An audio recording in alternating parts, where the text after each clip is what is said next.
Baik, bismillahirrahmanirrahim. Assalamualaikum warahmatullahi wabarakatuh.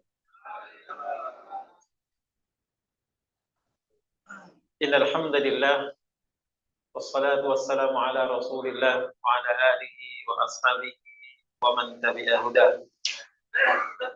Ikhwatal iman, jamaah salat subuh Masjid Jami'al Iman yang mudah-mudahan selalu dalam keadaan aman. Aman, amin. Baik. Allah Subhanahu wa taala di dalam Al-Qur'an surat An-Nisa ayat 146, ayat 147, surat keempat ayat 145, 146. Ya. A'udzu billahi minasyaitonir rajim. Innal munafiqina fit darkil asfali minan nar wa lan tajid lahum nasira illa alladhina tabu wa aslahu wa atasamu billahi wa akhlasu dinahum lillah fa ulaika ma'al mu'minin wa sawfa yu'ti Allahul mu'minina ajran 'azima. Ayat ini menegaskan bahwa orang-orang munafik itu, innal munafikina, sesungguhnya orang-orang munafik itu fiddarkil asfali minan nar. Darak itu tangga ke bawah. Kalau tingkatan ke atas namanya darojah. Ada dalam bahasa Arab itu darojah itu ke atas. Jadi kalau di gedung-gedung yang tinggi itu kan ada basement. Nah, itu darak. Basement 1, basement 2, biasanya P1, P3 parking. Itu darak, ya. Kalau darojah itu ke atas, ya kan? Derajat dalam bahasa kita itu dari bahasa Arab darojah, ya. Maka orang kita menerjemahkan fit darkil asfali itu berada di kerak. Kenapa? Itu paling bawah. Kalau ngeliwet itu paling bawah itu ya intip. Nah, kalau bahasa Jawa ini sak temene wong-wong munafik itu ana ing intiping neraka. Gitu kan. Sesungguhnya orang-orang munafik itu ada dalam kerak. Saya ingat itu, kayak saya jelaskan itu, intiping neraka, intip paling bawah. Aspal, ya, paling bawah. Safal. Aliyatul ulya khairu min aliyatis sufla. Sekaligus belajar bahasa Arab. Tangan yang di atas lebih baik daripada tangan yang di bawah. Ada videonya itu, orang ngasih bantuan, suruh memilih mungkin caleg atau apalah begitu, bawa sembako, terus minta difoto, ya kan? Ya nanti dulu. Ya, terus kemudian dia pakai yang lebih bagus pakaiannya, dia suruh, mana yang ngasih malah seperti orang yang dikasih. Orang-orang munafik itu kata Allah Subhanahu wa taala berada dalam kerak neraka. Walan tajidalahum nasira, dan engkau tidak akan mendapatkan menemukan penolong bagi mereka. Terus nggak ada yang belani, tidak ada yang peduli, ya, dibiarkan dalam kerak neraka. Illal ladzina tabu wa aslahu, dan seterusnya, kecuali jika dia sempat bertaubat, mantan munafik, ya, masih ada kesempatan. Maksudnya orang yang mati dalam kemunafikan itu kelak berada di dalam kerak neraka. Artinya neraka yang paling bawah, neraka yang paling dahsyat, ya, paling kosong. Kecuali orang yang sempat dalam hidupnya bertaubat, ya, kemudian melakukan perbaikan, wa aslahu, memperbaiki diri, wa atasamu billahi, kemudian berpegang teguh pada Allah Subhanahu wa taala, faulaika ma'al mu'minin, pada akhirnya mereka berada dalam barisan orang-orang yang beriman, wa sawfa yatillahu min ajrin azima, dan orang-orang mukmin itu Allah akan berikan pahala yang besar. Pertanyaannya, yang sering kita dengar tentang tanda-tanda munafik, ya. Apakah yang disebutkan oleh Nabi itu berada di dalam kerak neraka? Misalkan bohong, dia berkata A, besok ternyata B, apakah berada dalam kerak neraka? Saya dulu bertanya-tanya tentang ayat ini. Ya, awas kamu bohong, berarti kamu di dalam kerak neraka.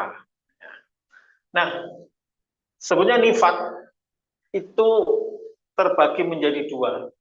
Ada nifak i'tiqadi, ada nifak amali. Ya, nifak secara harfiah itu an-nifaku al-kadhib. Sebenarnya kemunafikan itu maknanya adalah kedustaan atau kepalsuan, pengelabuhan, kamulfase, itu secara bahasa. Nah, pengelabuhan, kedustaan, kebohongan itu ada yang sifatnya iktikodi, ada yang sifatnya ideologis, ya, keyakinan.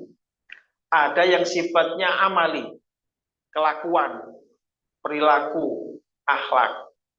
Maka ada pelajaran dulu kita sekolah akidah akhlak, seakan-akan menyatu. Akidah itu ya di dalam masalah keyakinan ada kenifakan. Nifak itu bahasa Arab, kita terjemahkan kemunafikan. Kalau munafik dalam bahasa al-munafik itu artinya orang yang melakukan nifak. Kalau dalam bahasa kita munafik masih dikasih orang, munafik perbuatan munafik. Padahal dalam bahasa Arab sudah gampang, nifak perbuatannya, munafik pelakunya. Ya, yang namanya ismul fa'il, munafik pelaku kemunafikan, jamaknya munafikun atau munafikin. Ada surat al-munafikun. Jadi ada keyakinan, ya, nifak kemunafikan yang sifatnya iktikodi, ini yang paling berbahaya. Ya, paling berbahaya adalah kemunafikan yang sifatnya iktikodi. Ya, ada kemunafikan yang sifatnya perilaku atau akhlak, ya, mudah berbohong, mudah memberikan membuat kepalsuan dan seterusnya, mengelabui orang dan seterusnya, itu nifak amali, nifak kelakuan, ya. Dan keduanya sesungguhnya sangat terkait, ya. Jadi, sekali lagi arti nifak itu adalah kepalsuan atau kebohongan. Nah, lalu dalam ayat ini, kenapa orang yang membuat kepalsuan itu berada di kerak neraka? Ya, di bagian awal surat Al-Baqarah ada klasifikasi orang beriman, yang bertakwa, ayat 1 sampai 5 awal surat Al-Baqarah. Ini surat yang turun di Madinah, ya, mulai ayat pertama sampai kelima, atau halaman kedua. Satu halaman itu berbicara tentang orang-orang bertakwa, ulaika humul muflihun. Kemudian dua ayat berikutnya berbicara tentang orang-orang kafir, ya, ayat ke-6 dan ke-7. Lalu ayat ke-8 dan seterusnya itu berbicara tentang orang-orang munafik, ya. Diawali dengan ayat wa minan nasi may yaqulu amanna billahi wa bil yaumil akhir wa ma hum bimu'minin yukhadi'una Allah wal ladzina amanu wa ma yahda'una illa anfusahum wa ma yash'urun fi qulubihim maradun fazadahum Allahu maradan. Dan seterusnya. Paling banyak pembahasan di bagian awal surat Al-Baqarah adalah tentang karakter orang-orang munafik. Wa minan nasi, sebagian manusia itu ada mayyakulu, ada yang mengatakan amanah, kami beriman kepada billahi, kepada Allah, wa bil yaumil akhir, dan kami beriman kepada hari akhir. Wa ma hum bimu'minin, namun sesungguhnya mereka bukanlah orang-orang yang beriman kepada Allah dan bukan orang yang beriman kepada hari akhir. Wa ma hum bimu'minin. Kenapa muncul kemunafikan? Jadi dalam sejarahnya, ketika Rasulullah selama 13 tahun di Mekah, nggak ada orang munafik. Semuanya itu orang-orang yang ya sudah jelas, ya hitam putihnya itu jelas, nggak ada yang abu-abu, ya nggak ada yang abu-abu, semuanya jelas. Musyrik jelas sekali, ya mukmin jelas sekali, ya.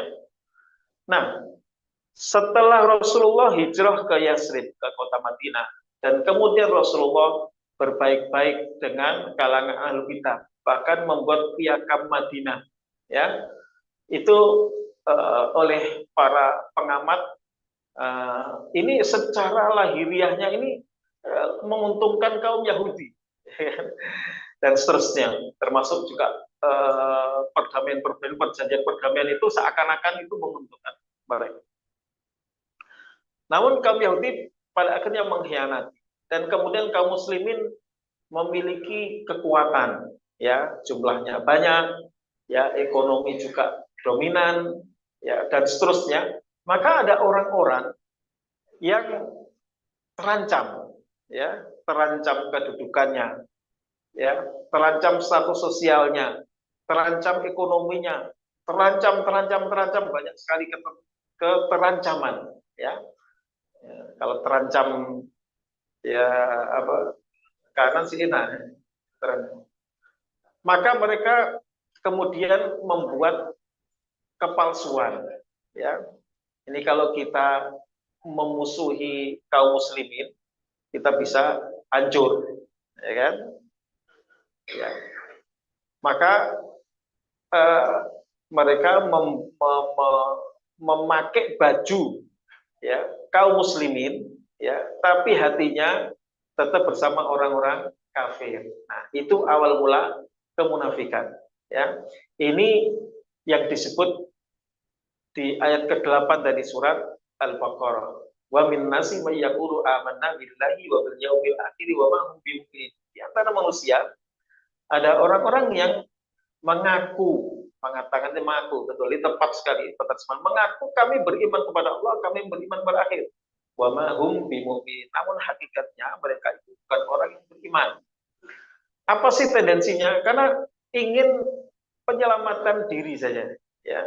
Kalau kafir jelas kafir, bermusuhan, terjadi benturan, nanti ada perang, ada apa. Tapi orang munafik ini ya tetap berada di tengah-tengah kaum muslimin, tapi hatinya bersama orang-orang kafir, ya.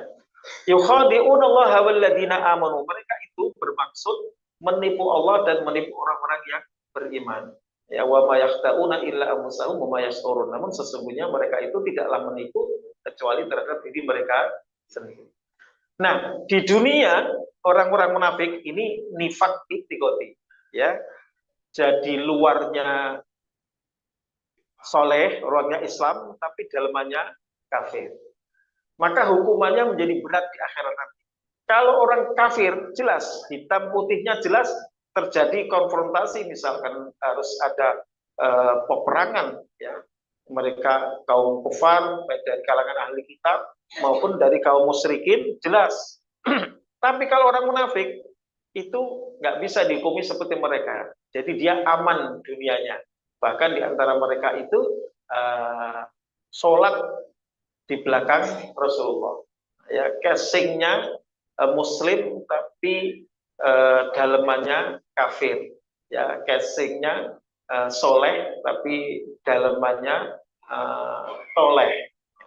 Ya, toleh itu bukan bahasa Jawa nolah-nolah, ya. Soleh, toleh. Soleh itu orang yang baik, toleh itu orang yang buruk. Kebalikannya, soleh, toleh. Jadi sebenarnya orientasi keduniaan itulah yang menyebabkan mereka munafik, ya. Dan ini berbahaya sekali dalam sejarah perjalanan panjang umat Islam. Yang merusak saf kaum muslimin itu bukan dari kalangan musuh di luar Islam, tapi dari kalangan orang munafik itu sendiri. Itu banyak sekali, ya. Dalam sejarah bangsa kita pun juga ada, ya. Kenapa Belanda, ya, Londo itu sekian lama bisa bercokol dan menjajah negeri ini? Tidak lain adalah karena persekongkolan dengan para penguasa setempat. Itu ada orang-orang yang hanya berpikir urusan duniawi, hanya urusan dunia. Ya, kemudian ini diperalat dan kemudian itulah yang kerusakan demi kerusakan menjadi terus tak terkendali. Itu karena apa? Ada orang-orang munafik. Ya.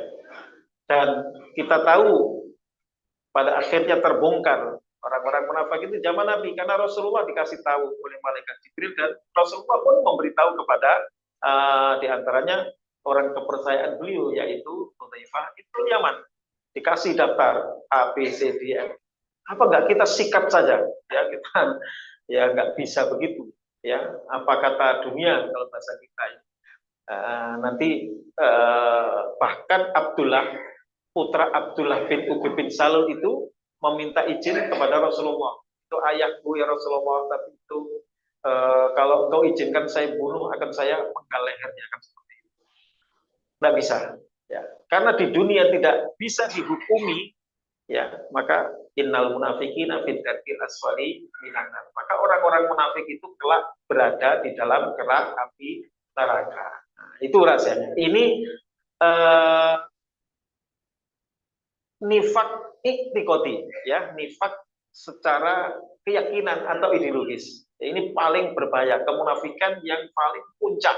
Ya, jadi di dalam Al-Quran nanti ada dijelaskan dolim itu nanti di neraka. Kenapa? Dolim yang disebut itu adalah kemusyrikan, asyirku. Ya, orang-orang yang beriman walam yalbisu imanahum bidzulmin alladzina amanu walam yalbisu imanahum bidzulmin ulaika lahumul amnu wa hum muhtadun. Itu ketika turun ayat orang-orang yang beriman dan tidak mencampurkan keimanan dengan kezaliman, maka sahabat piye ayuna la yadrimu ya Rasul nafsahu ya Rasulullah, apa ada di antara kami yang tidak berbuat zalim terhadap diri kita sendiri? Ya, kata Nabi, enggak seperti itu. Laisa kama ta'nun, laisa kama taqulun, enggak seperti itu. Yang dimaksud dolim di sini, ala tasma' qaulal hakim. Apa kamu tidak pernah dengar perkataan orang bijaksana yaitu Luqman al-Hakim, ala inna syirka la dzulmun adim. Kemusyrikan itu merupakan kezaliman yang paling besar. Kenapa syirik itu disebut dolim? Karena dolim itu maknanya wat syirk fi ghairi mahli, menempatkan sesuatu tidak pada tempatnya, menempatkan peribadahan kepada selain Allah. Nah, itu dolim. Nah, jadi ada klasifikasi dolim, ad-dulm, ada klasifikasi nifak. Yang paling puncak adlamud dulmi kata Ibnu Taimiyah adalah asyirku, kezaliman yang paling puncak itu adalah kemusyrikan. Maka ya di dalam neraka, begitu juga kemunafikan. Baik, ada di masyarakat kita yang salah paham di dalam mengartikan atau menanggapi nifak ini, ya kan? Sering kita dengar saya nggak munafik, terus kemudian menceritakan tentang hal-hal yang tidak semestinya, ya. Yang disebut di dalam Al-Quran itu, di dalam hadis itu mujahir, ya. Ini salah kaprah, dia nggak munafik, tapi dia mengangkat aib yang seharusnya tertutupi. Ya, ada dalam hadis riwayat Imam Bukhari dari sahabat Abu Hurairah, kullu ummati mu'afa, mu'afatun dalam riwayat lain mu'afan illa al-mujahirin. Masing-masing dari umatku ini mu'afan atau mu'afatun, ada dua makna. Pertama, akan dimaafkan kesalahannya. Ya. Yang kedua mu'afan, kata Syekh Shalih bin Al-Hilali dalam syarah Riyadhus Shalihin, mu'afan itu diselamatkan dari fitnah, ya, dari perkataan orang terhadap dirinya, ya. Illa al-mujahirin, kecuali orang-orang mujahir, ya, bukan ikan loh ya. Mujahir itu artinya orang yang menampakkan, menjahirkan, ya, bukan mujair, ya, mujair itu bukan, ya. Illa al-mujahirin, kecuali orang-orang yang menjahirkan. Apa itu mujahir? wa inna minal ijhari ayya'mal abdu billaili amalan. Mujaharah, ijhar itu adalah orang yang melakukan suatu perbuatan. Perbuatan di sini perbuatan aib, perbuatan dosa, perbuatan maksiat, ya. Summa yasbahu qad satarallahu rabbahu. Allah nggak bongkar aib itu, nggak ketahuan bahwa orang itu bermaksiat. Malam minum khamr orang nggak tahu, ya. Tapi keesokan harinya, karena dia nggak mau jadi dikatain orang munafik, ya alasan supaya nggak munafik dia ngomong, saya tadi malam begini, saya tadi malam begini, dan seterusnya, ya. Ya fulan, qad amiltul barihata kada wa kada. Bro, aku semalam begini begitu dan seterusnya, melakukan perbuatan yang tadinya Allah tutupi, ya. Waqad bata yasturuhu rabbuhu, padahal Allah telah menutupi aibnya, tapi dia ungkap sendiri, ya.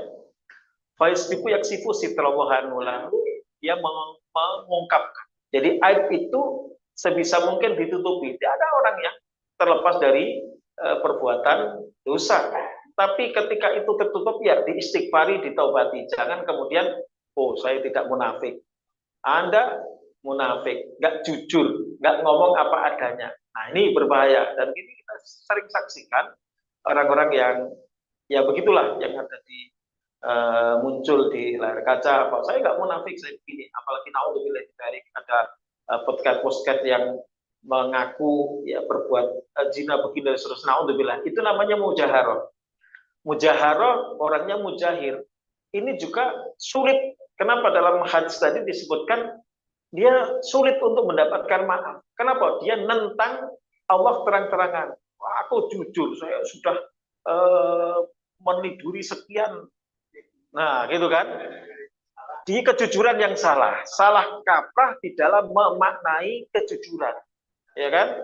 Ya, kalau yang seperti itu biasanya dia ngomong, tapi kalau saya sudah korupsi sekian nggak berani, ya kan? Oh saya berhasil, saya korupsi sekian miliar nggak ketangkap, nggak ada, ya. Tapi kalau dia ngomong saya melakukan naudzubillah, khususnya perbuatan zina, itu biasanya banyak yang menceritakan naudzubillah min dzalik. Itu namanya mujahir. Mujahir itu kata Nabi sulit pelakunya untuk mendapatkan ampunan. Kenapa? Dia sudah menentang Allah Subhanahu wa taala secara terang-terangan. Jadi mujahir itu berarti melakukan penentangan kepada Allah Subhanahu wa taala. Naudzubillah min dzalik. Jadi ini salah kaprah di dalam memaknai kejujuran dengan alasan nggak mau menjadi orang munafik. Tapi kemudian dia terperosok ke dalam perbuatan yang berbahaya, yaitu mujaharah. Ya, pelakunya namanya mujahir. Ya, jangan jadi mujahir. Ya, jangan jadi mujahir. Jadilah nila. Nila juga menodai, ya, ya kakap atau gurame kali, ya. Ya. Situ ada kan di dekat itu, ya. Baik, kita kembali ke kemunafikan. Rasulullah SAW dalam hadis yang kita sering dengar tentang ayatul munafik, ya.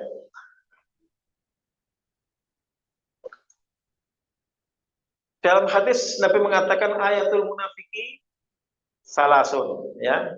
Dalam riwayat lain ayat tanda-tanda orang munafik itu ada 4, ya.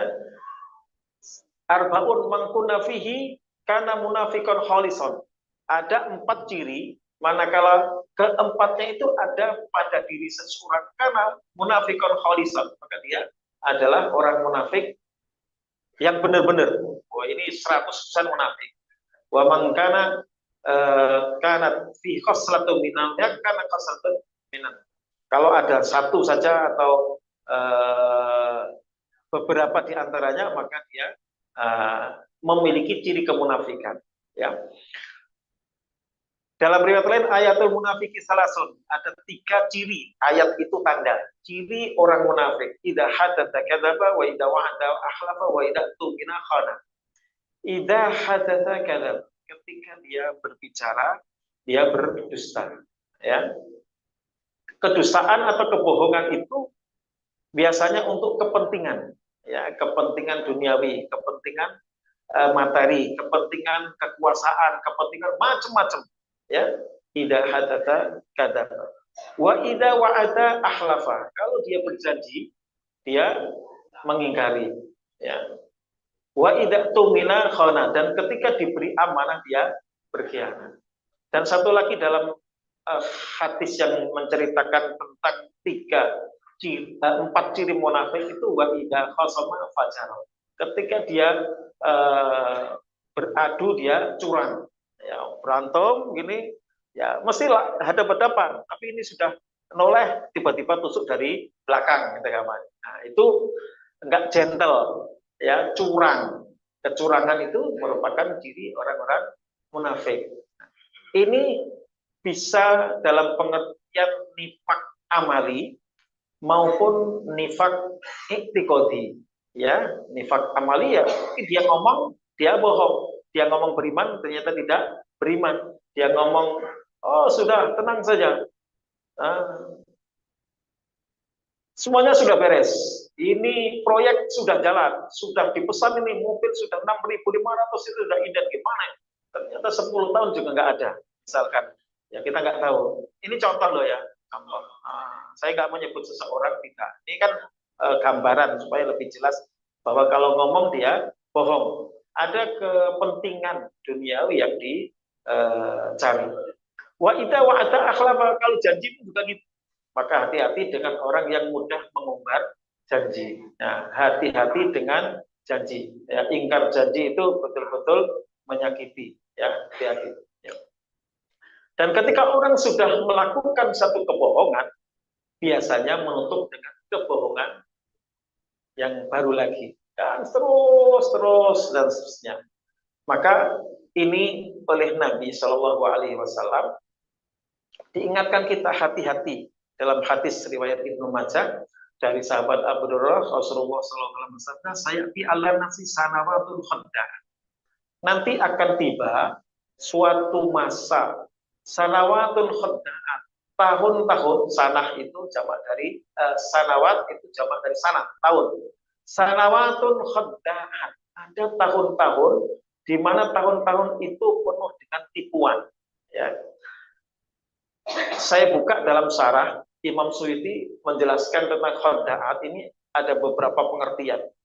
Pertama, di situ khadda'at pengertiannya adalah tahun-tahun tidak turun hujan, ya. Jadi lama nggak turun hujan, panas, kekeringan, ya. Sehingga orang itu tertipu, ya. Kalau orang petani, ya, aku ingat dulu waktu SD, Usti pemangsa lamun puspayai pada ulur jagung. Sudah masa labu, udah ada turun hujan sekali. Langsung kemudian orang pada nanam jagung. Ternyata nggak ada hujan-hujan lagi, kering semua, nggak tumbuh. Akhirnya para petani tertipu. Nah, ini namanya sanawat khadda.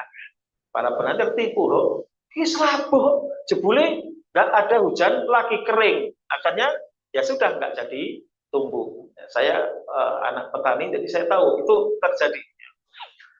Makna yang kedua, sanawat khadda itu kebalikannya, ya, hujan yang tak terkendali, ya, jadi curah yang berlebih. Ya, ini pengertian dua yang berlawanan, tapi intinya bahwa itu membuat orang tertipu.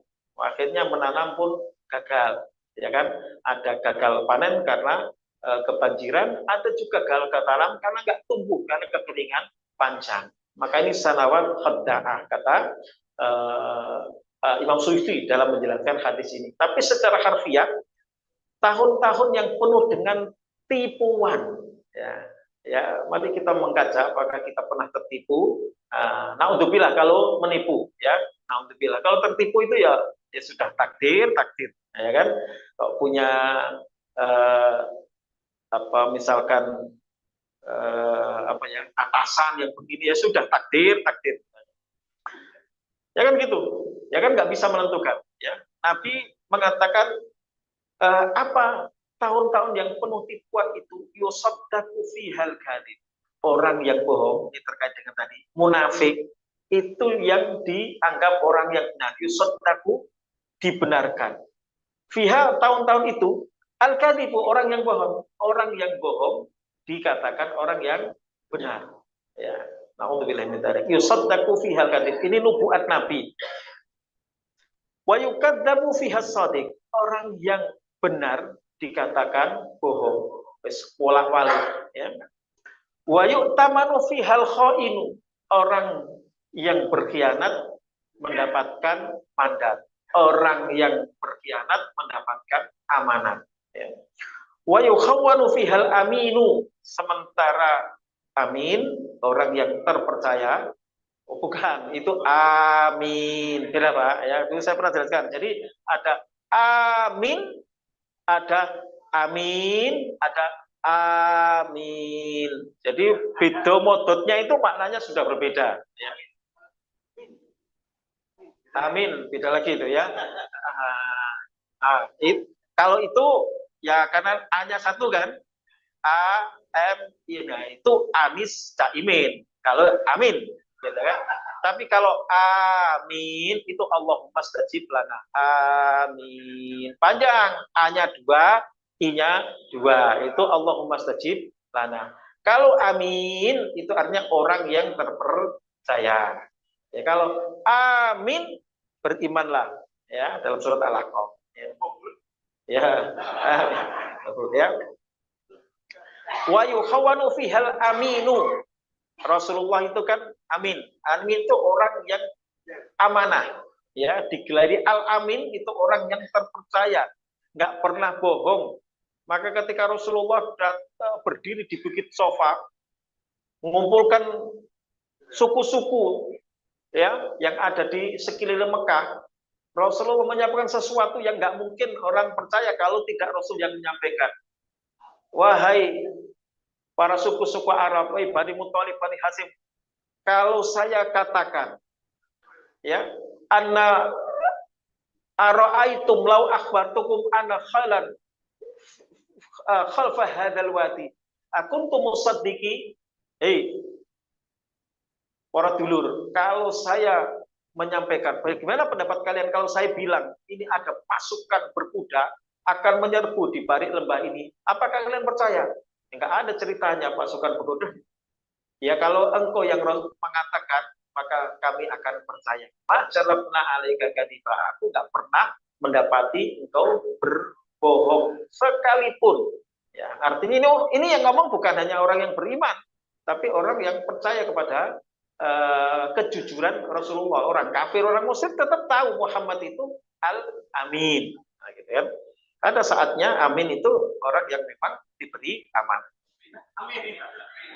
Wayang tiku fiha ruwaibidah. Ini yang menjadi catatan. Wayang tiku fiha ruwaibidah. Dan ruwaibidah yang akan tampil berbicara. Ya. Apa itu ruwaibidah?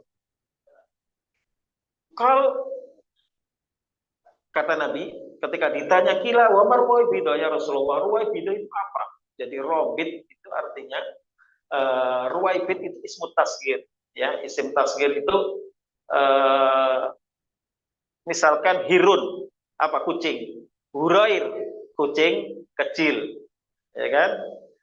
Nah, itu namanya tasghir, ismu tasghir itu. Jadi Umar, Umar cilik, Umar gede, Umar, hirun, nah itu. Jadi itu namanya ismu tasghir. Ruwaibid, robit itu orang yang ya nggak punya arti, ya.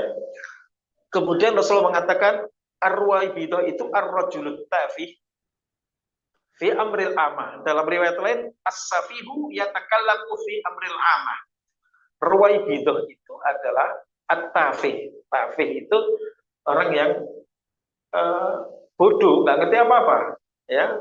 Kalau istilah kita, kalau pelongo-pelongo itu gaya ya, bisa jadi gaya, bisa jadi memang betulan, ya. Itu tafih. Ya, ya nggak selalu gitu, ya. banyak orang yang pintar tapi SD nggak lulus. Hamka itu SD nggak lulus juga. Ya, tapi ilmunya luar biasa. At-tafi atau as-safi, orang bodoh, yatakalamu fi amril amma. Berbicara orang bodoh, orang nggak ngerti, orang nggak punya kapasitas, orang tidak punya kapabilitas berbicara tentang urusan masyarakat secara umum. Nggak ngerti apa-apa. Kalau dia ngomong pasti akan keliru dan keliru lagi. Ya, itu namanya ruwaibidah. Jadi orang yang terbaik, kata putrinya Nabi Harun ketika setelah dibantu diambilkan air oleh Nabi Musa, ya Nabi Syuaib, sorry, ya Nabi Syuaib ya. Kalau Harun saudaranya, maaf. Syuaib, inna khaira man istajartal qawiyul amin. Ya, yang terbaik untuk engkau jadikan sebagai pekerja, ya, maksudnya buruh dalam konteks ini. Al-qawiyul amin, orang yang kuat, ya, punya integritas, punya kualitas, al-amin, dan orang yang dapat dipercaya. Seperti Nabi Musa. Musa itu karakternya adalah qawi dan amin. Maka dia bisa mengalahkan Fir'aun dengan izin Allah Subhanahu wa Ta'ala. Jadi al-qawiyul amin. Ya. Jadi orang yang berbicara mengenai urusan kepentingan masyarakat umum, tapi tidak ngerti. Jadi yang ngelantur ngalor ngidul, ya, keliru, ya. Itu kata Nabi, itu ruwaibidah, naudzubillahi min dzalik. Itu memang sudah diprediksi oleh Rasulullah. Saya tidak menyebut siapa dan siapa, tapi kita harus mewaspadai diri, jangan sampai kita menjadi korban ruwaibidah. Ya, orang yang tidak punya kapasitas, tidak punya kapabilitas, tidak punya integritas, tapi berbicara tentang urusan keumatan. Ya. Nanti juga dai-dai, kata hadis, du'atun fi abwabi jahannam, naudzubillahi min dzalik. Ada nanti dai-dai yang menyuruh pinggiran jahanam, menggiring manusia untuk kepada sesuatu yang akan membahayakan kehidupan mereka dunia, lebih akhirat. Maka Rasulullah SAW menekankan agar kita ini selalu jujur, tapi jujur bukan tadi mujahir tadi ya, bukan mujaharah. Dalam hadis riwayat Muslim, Rasulullah mengatakan alaikum bisidqi, kalian harus jujur, ya. Maka as-sidq itu menjadi sifat yang melekat pada setiap nabi. Ya, kalau dalam Aqidatul Awam itu sifat wajib bagi para nabi itu adalah as-sidq. Nah, kita menyebutnya sidik, ya. Sidik itu orangnya, orang yang berperilaku jujur, atau membenarkan. Maka Abu Bakar as-siddiq. Nah, tapi ya sudah lidah kita. As-sidq, ya, alaikum bisidqi, kalian harus jujur, ya. Maka ketika ada orang yang datang kepada Rasulullah meminta nasihat, ada yang dinasihati la takdzub, yang penting kamu jangan marah. Nah, yang penting kamu jangan marah. Sampai berkali-kali la takdzub, karena Rasulullah tahu ini persoalan orang ini adalah temperamental. Yes, pokoknya kalau kamu nggak marah, yes, bagus. Nanti ada orang yang sukanya membohong. Maka wasiat Nabi, yes, kamu jangan bohong, kamu jujur aja. Tapi kejujuran itu akan menjadikan orang itu mujur. Akhirnya orang yang tadinya, wah kalau saya bermaksiat ini, nanti kalau ditanya gimana Rasulullah, jujur, akhirnya dia meninggalkan berbagai kemaksiatan. Nabi cuma mengatakan kamu jangan pernah bohong. Selesai. Ternyata Rasulullah seorang psikolog, ya kan? Ternyata gitu. Baik, alaikum bisidqi fa inna sidqa yahdi ilal birri. Kalian harus jujur, karena kejujuran itu akan menggiring kepada kebaikan. Ya, ini jujur, ya, tapi bukan mujaharah tadi ya. Ya, jadi jujur yang keliru, ya. Ya sudah, kalau kita berbuat dosa, orang lain nggak tahu, ya kita buru-buru taubat dan istighfar kepada Allah, bukan mengumbar perbuatan maksiat kepada orang lain. Ya. Fa inna sidqa yahdi ilal birri. Karena sesungguhnya kejujuran itu mengantarkan kepada kebaikan. Wa innal birra yahdi ilal jannah, dan kebaikan akan menggiring kepada surga. Saya ingat hadis ini saya hafalkan dulu kelas 4 diniyah awaliyah SD, itu ada pelajaran hadis itu ngapal gitu zaman SD. Wa ma yajalu rajul yasduqu wa yataharra sidqa hatta yuktaba indallahi siddiqan.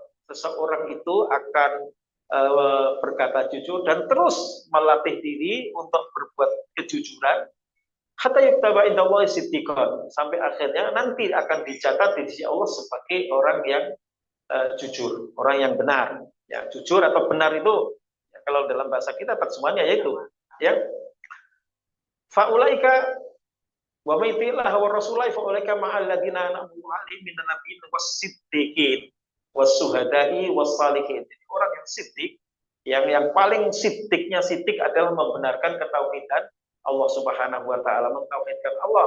Karena Abu Bakar awwalu man amana minar rijal, orang yang golongan pertama yang masuk Islam dan membenarkan tauhid, membenarkan risalah Nabi, maka disebut as-siddiq.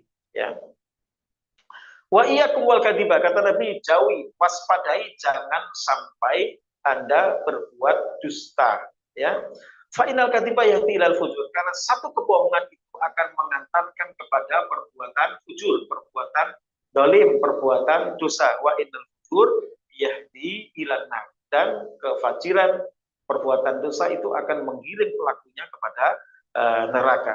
Wa ma yajalu rajulu yakdibu, orang itu kalau bohong, kata Nabi, wa yataharras kadziba, dan terus-menerus berbuat kebohongan. Tadi kita sudah singgung, orang itu kalau berbuat bohong, kalau nggak segera meralat kebohongannya dan taubat dari kebohongannya, maka dia akan menutupi satu kebohongan dengan kebohongan berikutnya. Wa ma yajalu rajul yakdibu wa yataharrar kadziba hatta yuktaba indallahi kadaban, sampai kemudian akan dicatat sebagai kadzab. Kadzab itu dan tepatnya dajjal, pembohong besar. Ini semua adalah kemunafikan yang sifatnya amali, perbuatan, kelakuan. Hati-hati dengan orang yang banyak mengumbar janji, ya, banyak mengumbar janji, banyak memberikan apa istilah kita PHP dan seterusnya. Apalagi sampai kemudian bersumpah, wah ini, naudzubillah min dzalik. Hati-hati. Kita tidak bisa memvonis seseorang itu munafik atau tidak, karena munafik itu urusan hati. Tapi kita harus menjaga diri, jangan sampai tanda-tanda kemunafikan itu ada dari diri kita, dan jangan sampai kita menjadi korban dari perbuatan orang-orang munafik. Oleh karena itu dalam memilih ya RT lah katakanlah itu, kita harus tahu ini Pak RT ini calonnya ini suka bohong tidak, ya kan, terpercaya atau tidak, track recordnya dilihat, kemudian punya kemampuan memimpin warga atau tidak. Nah, itu harus kita pertimbangkan supaya kita tidak menjadi korban salah pilih. Ya, dalam hubungan ke depan ya saya tidak mau berkampanye, dan itu urusan demokrasi itu bebas memilih. Ya, misalkan jamaah di sini mau memilih pasangan yang nomor urut 1, ya boleh, itu hak demokrasi. Atau ada yang memilih pasangan yang nomor 2-nya itu Muhaimin Iskandar, juga tidak salah, ya sah-sah saja. Atau mau memilih paslon yang mendaftar pertama kali, juga boleh juga. Jadi tidak ada paksaan, tidak ada, saling menghargai pendapat orang dan memilihlah dengan hati nurani. Satu pesan saya, karena kita ini pilihan itu kadang susah, maka kita beristikharah, bukan istikharah. Jangan keliru. Allahumma inni astakhiruka, pakai hak, ya Allah aku memohon kebingungan kepadamu, bingung tenang, ya kan? tapi pakai hok istikharah, ya Allah. Itu penting, ya. Jangan kemudian terbawa kepada fanatisme, nanti malah kecelek jebuli yang saya pilih ternyata nggak seperti menjadi harapan. Dan karena manusia itu selalu penuh dengan salah dan kurang, maka ketika ada pemilihan RT misalkan, itu ada yang kok ini kandidatnya buruk-buruk, ya ambil yang paling kecil keburukan. Oh ini baik semua, pilih yang paling baik di antara yang baik-baik. Yang sambil memaklumi, itu namanya pilihan saja. Dan kita berdoa mudah-mudahan Allah SWT menjadikan negeri kita ini negeri yang penuh dengan keadilan, negeri yang jauh dari kemunafikan, negeri yang jauh dari kepalsuan, negeri yang jauh dari ruwai bidah, dan lahir pemimpin-pemimpin RT RW kita, lurah, camat hingga presiden wakil presiden nanti adalah orang-orang yang dapat dipercaya. Pemimpin-pemimpin yang amin. Amin. Ya, pemimpin yang amin. Amin. Paham ya? Pemimpin amin itu orang yang dapat dipercaya. Kemudian kita mengaminkan. Tapi sampai di sini sudah lewat 5 menit. Terima kasih atas segala. Ini kajian bukan politik, bukan apa ya. Ini tentang akidah, tentang akhlak yang perlu kita perhatikan bersama. Baik, kalau ada yang bertanya silakan.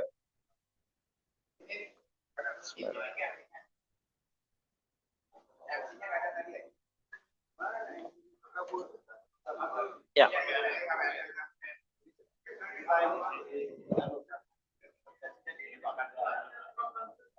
Namanya Pilon. Pilon tadi pemimpin Wakanda yang dirinya persis yang diterangkan Ustaz. Kita nggak menyebut di Pilon ini monafik atau tidak. Contoh-contoh kebohongan Pilon adalah dia menyebut ada mobil namanya SMA. Kemudian ada dia mau membangun negeri Wakanda.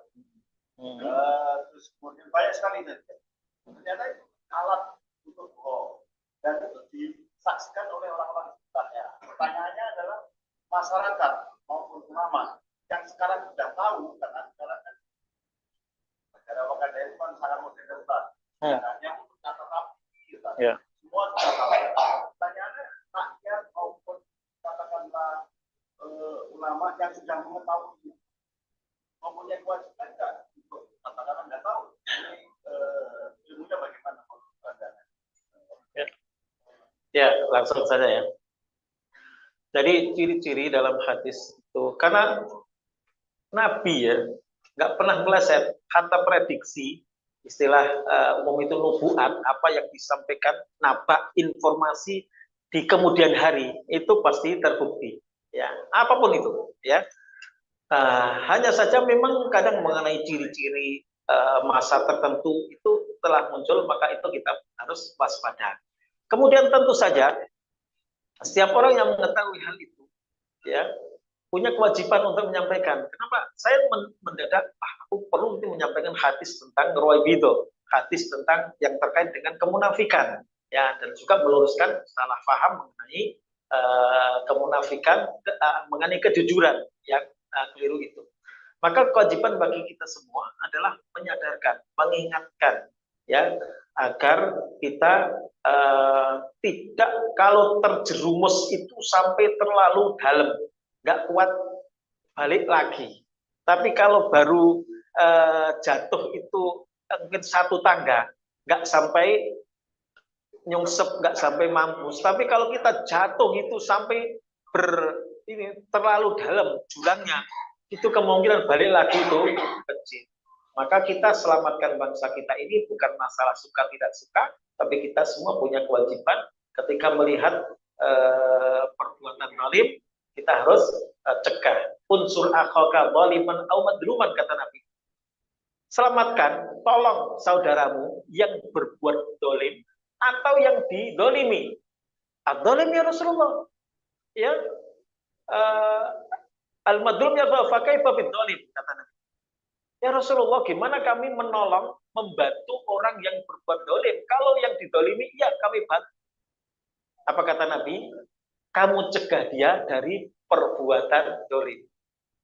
Itu berarti kamu menolong saudaramu dari kedoliman. Unsur akhaka zaliman au madluman. Bantu tolong saudaramu yang berbuat dolim maupun yang didolimi. Karena kalau orang dolim kita cegah dari perbuatan dolim, ini nggak ada lagi orang yang terdolimi. Maka justru pegang itu kepalanya dulu, ya kan?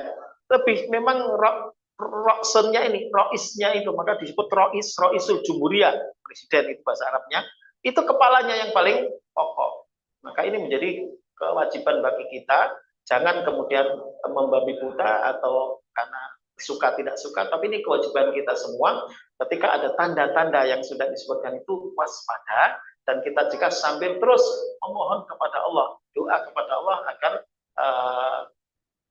siapa sih yang bisa membolak-balikkan hati kecuali Allah Subhanahu wa taala. Mungkin kalau orang yang ngaji sudah ngerti pilihan yang terbaik, tapi bagi mereka yang awam belum tentu, ya, karena juga ada serangan fajar itu juga membalikkan, ya.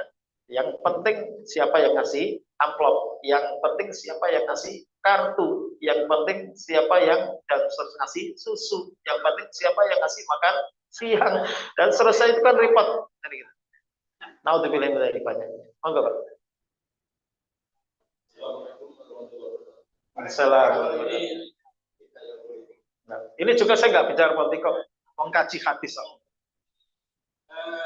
Ada satu golongan yang kemarin kebetulan dia dibicarakan dalam dia menyebut Abu Jahal dan orang yang mutakin, artinya orang yang bertakwa. Sedangkan Abdullah itu ada orang kafir. Abdullah siapa? Abdullah bapaknya Nabi Muhammad. Oh. Ini orang Islam, ini orang Islam. Kemudian yang kedua, ada seorang yang mengatakan saya Islam, tapi saya belum mau sholat.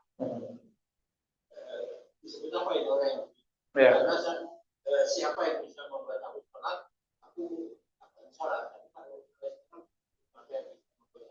Ya, itu budayawan ya. Ya. Ya nggak usah nyebut nama nggak apa-apa, Wong sudah tahu saya. Ya kan, nggak usah disebut namanya, ya nggak tahu biar nggak tahu. Baik. Ada masalah perdebatan tentang ayah Nabi misalkan, dan lebih jauh lagi misalkan di tahun 90-an iblis itu lebih beriman daripada malaikat kan. Itu diskusi yang tidak membawa kepada seringkali tidak membawa kepada kebaikan. Nabi mengatakan, aku akan bersama dengan nanti seseorang di tengah-tengah taman surga. Siapa orang itu? Orang yang tarukal mirah, ya, orang yang meninggalkan perdebatan-perdebatan, walaupun dia wa ingkana muhiqqan, ya kan? Ya. Jadi sebenarnya ini kalangan orang yang berilmu bisa mengklasifikasi, misalkan iblis, ya. Ketik iblis itu kan secara tauhid ini berbahaya lah ya, tapi jangan disalahpahami ya. Itu kan pengakuannya kepada Allah sebagai Rabb itu kan luar biasa. Khalaqtani min nar wa khalaqtahu ana khairum minhu ya Rabb. Aku ini lebih baik daripada Adam, engkau ciptakan aku. Kan mengakui bahwa dia itu diciptakan oleh Allah, mengakui Allah itu sebagai penciptanya. Akhir tauhid rububiyahnya luar biasa, betul-betul kan gitu. Khalaqtani min nar, engkau ciptakan aku dari api, sedangkan engkau ciptakan Adam dari tanah. Gak maulah gua. Salahnya iblis itu adalah membangkang aba wastakbaro. Tapi kalau secara keyakinan meyakini Allah sebagai Tuhannya, ya nggak disangsikan. Maka ketika orang, dia itu lebih kuat tauhidnya daripada kita dalam hal rububiyah. Kadang orang kita itu masih banyak orang Muslim tapi masih cari pesugihan, sirik-sirikan. Kalau dari aspek seperti itu, ya kan? Dan terjadi dialog panjang kan di berbagai ayat Al-Quran. Ya sudah, aku akan, kan kemudian diberi tangguh oleh Allah. Ya, kalau nahum ajmain, akan aku sesatkan. Ya, dia percaya kepada Allah, tapi membuat umat manusia tidak percaya kepada Allah. La nahum ajmain, akan kami sesatkan itu anak Adam. Ya, illa ibadaka minhumul mukhlasin, kecuali hamba-hambamu yang mukhlas, yang dijadikan ikhlas, saya nggak bisa. Nah, ini kayak seperti ini tentang ayah Nabi, kita nggak tahu persis perdebatan tentang itu. Nabi pernah ditanya, aina abi, kata penanya, abi wa abuka finnar, misalkan begitu. Ada yang mengartikan abi di sini adalah pamannya, yaitu Abu Thalib, itu jelas, jelas nasnya. Tapi ketika Abdullah, ini menjadi perdebatan, masih perdebatan. Dan apa pentingnya coba kita menghukumi apakah ayah Nabi di surga dan neraka? Yang penting itu kita di surga, berusaha ke surga, ya kan? Jebul nanti ketemu atau tidak dengan orang-orangnya itu, ya golek ono surga nanti aja gitu, ya. Sama juga tentang ayah. Kalau di dalam ayat Al-Qur'an kan diceritakan istri Nabi Lut neraka, istri Nuh neraka, ayah Nabi Ibrahim, ini kadang ada di beberapa jelas nasnya itu kan. Jadi nggak usah terlalu cari-cari mendalam. Nah, perdebatan seperti itu dicela oleh Rasulullah. Ya sudah, saya kalau jawab, kita nggak tahu wallahu ta'ala. Karena apa? Kita kalau masuk ke ranah sana, itu kan nanti kan perdebatan kita menyebut dia neraka. Kita lupa menyelamatkan diri kita. Bahwa perbuatan kita ternyata dicela oleh Rasulullah. Perdebatan seperti itu dicela. Tapi sebagai bagian dari analisis ulama, monggo. Tapi kalau kita, itu berbahaya. Oh, iblis itu tauhidnya lebih kuat. Itu telah dibahas oleh Nurbalis Majid kira tahun 80-an akhir itu kan. Nah, itu kan. Macam-macam. Itu ya menarik kalau dibahas, diungkapkan. Coba kalau saya mengatakan iblis itu lebih kuat tauhidnya. Oh, nanti orang tersesat, ya kan? Padahal ini punya dalil, tapi kan ini tidak untuk konsumsi umum, hal yang tidak perlu didiskusikan secara umum. Ya, tauhidnya rububiyah, tapi dia tidak mau beribadah kepada Allah. Tauhidnya uluhiyah. Karena fitrah manusia mesti meyakini ada dat yang segala-galanya, gitu ya. Jadi nggak perlu kita tanggapi terlalu jauh urusan itu. Wallahu ta'ala alam, itu paling selamat mengenai ayah Nabi atau paman Nabi dan seterusnya, kecuali ada nas yang syar'i. Kemudian pertanyaan kedua, apa ya? Iya, iya. Iya. Apa ya?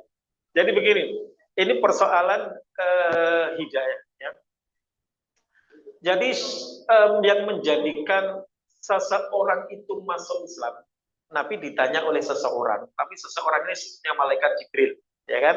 Dalam hadis kedua Arba'in Nawawi, ya, setelah innamal mu'minat itu hadis tentang Islam, iman, ihsan. Mal Islamu ya Rasulullah. Islam itu apa? Antasyhada an la ilaha illallah wa anna Muhammadar Rasulullah wa taqimus shalah wa zakat wa summa Ramadan wa tahujjal bait. Ini istata'ala ila sabila. Dijawab dengan rukun Islam. Tapi yang paling pokok itu adalah syahadat. Syahadat itu dalam hadis namanya hadis fisaqah, menyebabkan seseorang bertauhid itu karena syahadat. Orang yang meninggalkan sholat nanti dibagi, meninggalkan sholatnya itu karena malas atau karena meyakini sholat menentang, tidak. Maka al-ahdu ladzi baina wa bainahumus shalah faman tarakahu faqad kafara. Yang menjadi perbedaan kita orang beriman dengan mereka itu sholat. Orang yang meninggalkan sholat apa? Kafir. Wa man tarakaha faqad kafara. Meninggalkan sholat adalah kafir. Kalau dia dengan keyakinan dia menolak syariat sholat. Tapi kalau malas-malasan itu munafik, ya kan? Wa idza qamu ila sholati qamu usala. Ketika mereka itu sholat, dia malas-malasan. Dia kadang sholat, kadang enggak. Itu ada ciri kemunafikan. Nanti ada dalam ayat-ayat yang lain itu tentang munafik itu mudabdabina baina dzalik la ilaha illallah wa la ilaha illa. Dan diantaranya ketika sholat mereka malas. Jadi secara identitas dia menjadi muslim karena syahadatnya. Tapi dia belum sempurna Islamnya. Karena yang paling mendasar setelah syahadat itu adalah sholat. Ya, as-sholatu imaduddin. Sholat itu yang agama pilarnya. Ya, waman aqoma faqad aqamaddin. Siapa yang menegakkan sholat berarti mendirikan agama. Waman hadama faqad hadamaddin. Yang meninggalkan sholat berarti merobohkan agama. Ya kita doakan kalau dia udah muslim bagus. Ya, perlu kadang itu sentuhan itu banyak ya, bukan budayawan tadi saja. Ya kita doakan mudah-mudahan mau sholat, wong dia sudah bersahadat kok. Ya nggak boleh kalau musyrik, ya kan? Nggak boleh kita seperti larangan Allah kepada Nabi Ibrahim, nggak boleh memohonkan istighfar kepada orang tua yang musyrik. Kalau dia beriman, kan kita doakan mudah-mudahan dia mau sholat, mudah-mudahan mendapatkan hidayah. Kenapa jawabannya begitu? Karena memang saya pikir belum paham, ya gagal paham mengenai agamanya. Dan kita doakan, karena ada orang-orang yang punya pengaruh itu, ketika dia Islam itu dampaknya luar biasa. Perlu pendekatan. Kalau saya budayawan, mungkin enak saya masuk. Tapi kalau Ustadz kadang nggak ini. Tapi di orang kepetok-petok itu orang. Ya mudah-mudahan nanti ada kebaikan-kebaikannya. Kadang memang budayawan itu suka nyancelan gitu kan. Aku Islam, tapi aku orang iso sholat. Aku nggak, gitu nggak ada juga. Oh gitu. Ada juga yang sepertinya muslim banget ketika ada doa, ketika ada bacaan selawat ya cuman lolo nggak bisa, itu ada juga. Ya memang tugas kita adalah mengajarkan, memberitahu, mendoakan yang baik-baik. Jadi Nabi kalau dia orang kafir didoakan agar masuk Islam. Nabi itu kan ya Allah kuatkan Islam dengan salah satu di antara Umar. Dua umat Abu Jahal dan Umar bin Khattab. Itu kan musuh kafir, tapi didoakan agar mendapatkan hidayah. Apalagi sudah mengaku Islam, sudah bersahadat, ning mau sholat, ya Allah kasih hidayah. Kalau dia sholat nanti kan untuk dirinya dan juga untuk masyarakat. Yang penting itu adalah Nabi bil mu'minina ra'ufur rahim. Lembut, berharap kebaikan kepada umatnya. Jangan kebencian yang kita dahulukan, tapi ketulusan hati. Cukup ya. Baik, kita tutup dengan kafarat majlis. Subhanaka Allahumma rabbika asyhadu an la ilaha illa anta astaghfiruka wa atubu ilaik. Wa alhamdulillahirabbil alamin. Wabillahi taufiq wa hidayah. Wassalamualaikum warahmatullahi wabarakatuh.